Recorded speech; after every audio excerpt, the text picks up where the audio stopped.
अभी हाल के कुछ सालों में इसका चलन ज़्यादा बढ़ गया है। लोग अब बड़े स्पीकर पे कुछ सुनना नहीं चाहते हैं। लोग अब हेडफोन्स भी लगाना नहीं चाहते हैं। अब आजकल आ गए हैं ईयरबड्स, कान में छोटे से लग जाते हैं और म्यूज़िक आता रहता है। लेकिन ये जो ईयरबड्स हैं ये हमारे कान के अंदर घुसकर कान के साथ क्या कर रहे हैं ये क्या आपको पता है? और अगर आपको नहीं पता है तो जान लीजिए कि ये जो कर रहे हैं वो आपको अच्छा नहीं लगेगा जानकर। और पूरी दुनिया में करोड़ों लोगों के साथ ईयरबड कान के अंदर घुसकर ये काम कर चुके हैं, जिसकी मैं आज के वीडियो में बात करने वाला हूँ। एक बहुत बड़ी बीएमजे ग्लोबल हेल्थ की एक स्टडी पब्लिश हुई है। उस स्टडी में ईयरबड्स की इस करामात के बारे में बताया गया है। आज के वीडियो में हम इसी के बारे में बात करेंगे। हम समझने की कोशिश करेंगे कि किस तरह का नुकसान ईयरबड्स से हो रहा है इस रिपोर्ट के मुताबिक, और इसको हम कैसे रोक सकते हैं। कहीं मत जाइए, चैनल को सब्सक्राइब कर लीजिए। मैं अभी हाजिर होता हूँ।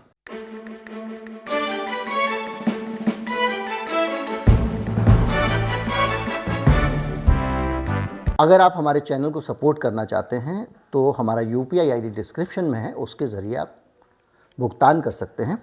और एक क्यूआर कोड भी आपको स्क्रीन पर दिखाई दे रहा होगा, उसका भी इस्तेमाल आप कर सकते हैं हमें धन देने के लिए। आपके कान में संगीत कैसे आता है? हवा में कुछ तरंगें उठती हैं, हवा में कोई कंपन होता है और वो कंपन हमारे कान के पर्दे को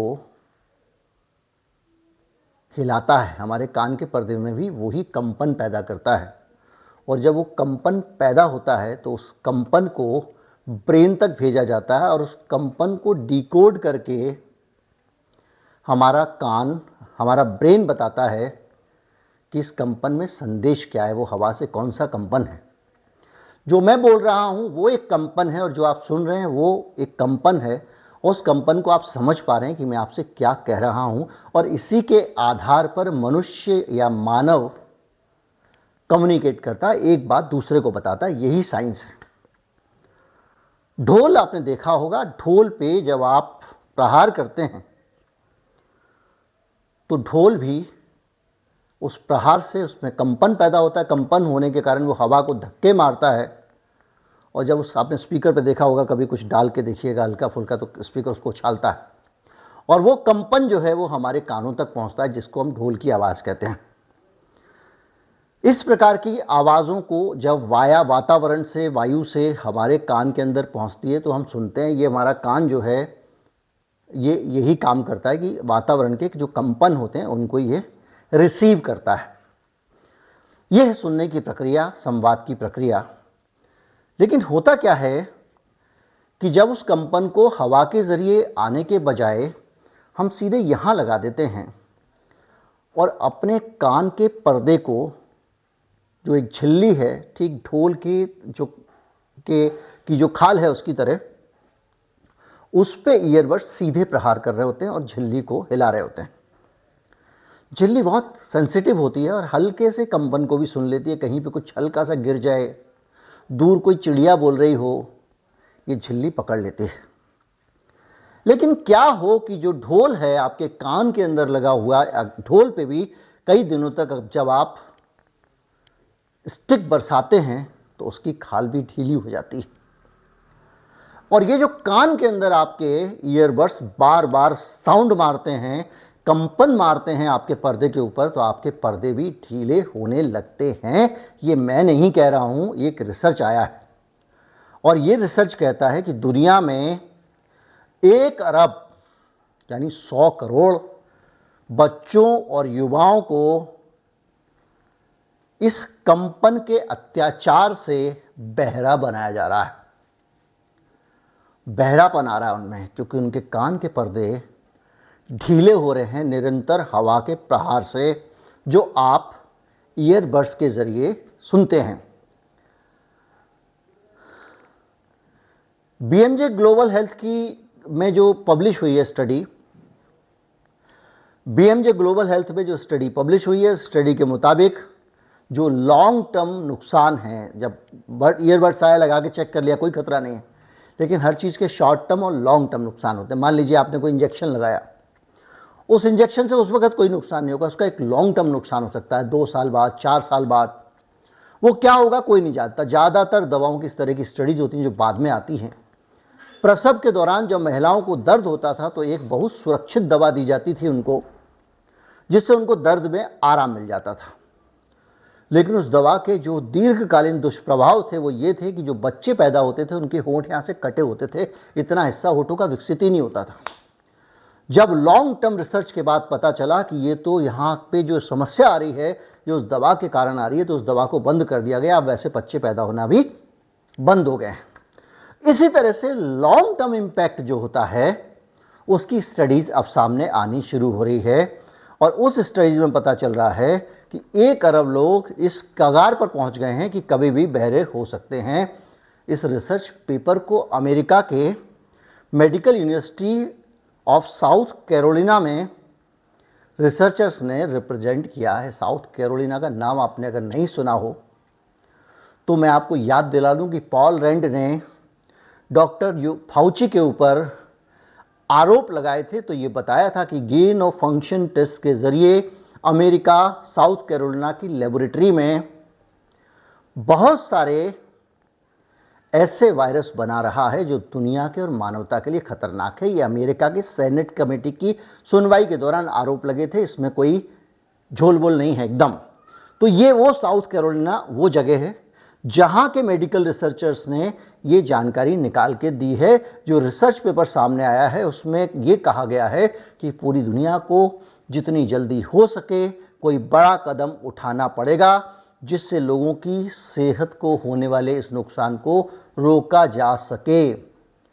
CDC, centre for disease control and prevention, America की सबसे बड़ी संस्था है जो पूरे अमेरिका के कोविड के ऑपरेशन को हैंडल कर रही थी, और उसने कहा है कि हमने जो स्टडी की थी उसमें भी यही रिजल्ट आए थे। यानी जो इस यूनिवर्सिटी की रिसर्च की रिपोर्ट में आए हैं, CDC की रिपोर्ट में भी ये आ गया था, और उसमें ये कहा गया था कि 12.5% बच्चे और वयस्क जो कि लगभग 52 लाख बैठते हैं, और 17% युवा जो कि 2.6 करोड़ बैठते हैं, उनकी सुनने की क्षमता खत्म हो चुकी है, कोट अनकोट खत्म, यानी अब वो सुन नहीं सकते हैं।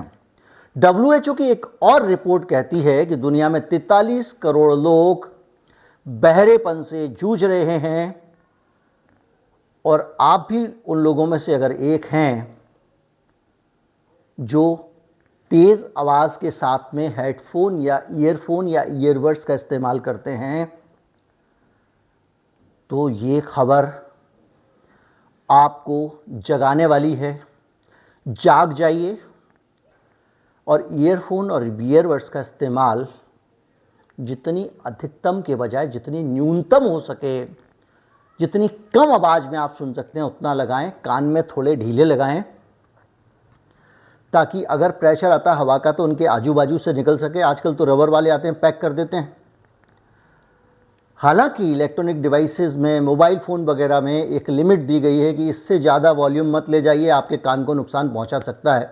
आप उससे भी आधा ही रखें, और हो सके तो तेज़ आवाज़ से परहेज़ करें। ये जो डीजे वाला बाबू है ना, ये आपके कान पे हमला कर रहा है, और उसको लग रहा है कि वो कान के ज़रिए दिमाग पे हमला कर रहा है। किसी भी तेज़ आवाज़ वाला गैजेट कोई भी आपके दिमाग में बहरापन ला सकता है, चाहे तेज़ आवाज़ में आप टीवी देखते हों या डीजे सुनते हों या दशहरे के जुलूस में जाते हों या कहीं और किसी की बारात में तेज़ डीजे अगर आप सुन रहे हैं तो आप बहरे होने की तैयारी कर रहे हैं। ये सारी बातें इस रिसर्च में बताई गई हैं। निचोड़ ये कि जो ईयरबड्स हैं, ईयरफोन हैं, उनके साथ में अब ये स्पष्ट हो चुका है कि ये खतरनाक हैं। जो बच्चे कहते हैं कुछ नहीं होता जी, उनको समझ लेना चाहिए कि इससे हो रहा है और ये पता चल गया है। ठीक ऐसे ही बहुत सारी कोई टेक्नोलॉजी है, वो कहती है रेडिएशन नहीं होता, धीरे धीरे ओवर टाइम हो सकता है कि लगे कि रेडिएशन होता है। ये भी एक रेडिएशन ही है।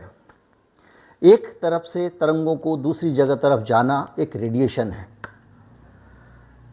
यानी आपके यहाँ से साउंड रेडिएट करता है और कान से टकराता है। तो मेरी जो समझ कहती है उसके हिसाब से अगर आप ईयरबड्स या ईयरफोन लगाने के आदी हैं, आपको लगाना ही पड़ता है, या आप किसी चैनल में काम करते हैं जहाँ साइलेंट फ्लोर का एनवायरनमेंट है, यानी स्पीकर लगा के आप वीडियो एडिट नहीं कर सकते हैं, हेडफोन लगा के ही आपको करना पड़ता है, या म्यूज़िक आपको सुनना आपकी मजबूरी है या कोई और भी कारण है प्रोफेशनल हज़ार्ड के तौर पे, तो जो वॉल्यूम का लेवल है बहुत कम रखिए, पहली चीज़। दूसरा, यहाँ पे कान के अंदर वैक्यूम मत बनाइए कि जो भी यहाँ से प्रेशर धक्के के साथ में म्यूज़िक निकलेगा वो सीधे कान के पर्दे पे जाएगा और इसके बीच में कोई दूसरी चीज़ नहीं होगी, नहीं। थोड़ा ढीला रखिए, हो सके तो कान में लटकने वाले ईयरफोन इस्तेमाल कीजिए कान में घुसने वालों के बजाय, क्योंकि ये चेतावनी बहुत बड़ी है। 1 अरब लोग मतलब 100 करोड़ लोगों का अगर आंकड़ा हमारे सामने है तो अब इसमें कोई शक नहीं है, ना तो ये छोटी स्टडी है ना कुछ है। और दुनिया की सारी बड़ी संस्थाएं जो ऐसी संस्थाएं हैं जिनको सर्टिफिकेशन मिला हुआ है कि भैया ये बोलेंगे तो सच बोलेंगे, उन संस्थाओं से रिपोर्ट आई है, WHO, CDC और साउथ कैरोलिना यूनिवर्सिटी। उम्मीद करता हूँ कि ईयरफोन के नुकसान के बारे में आपको पता चला होगा। पता चला हो ज़्यादा से ज़्यादा लोगों तक पहुँचाएँ, चैनल को सब्सक्राइब कर लें। नमस्कार।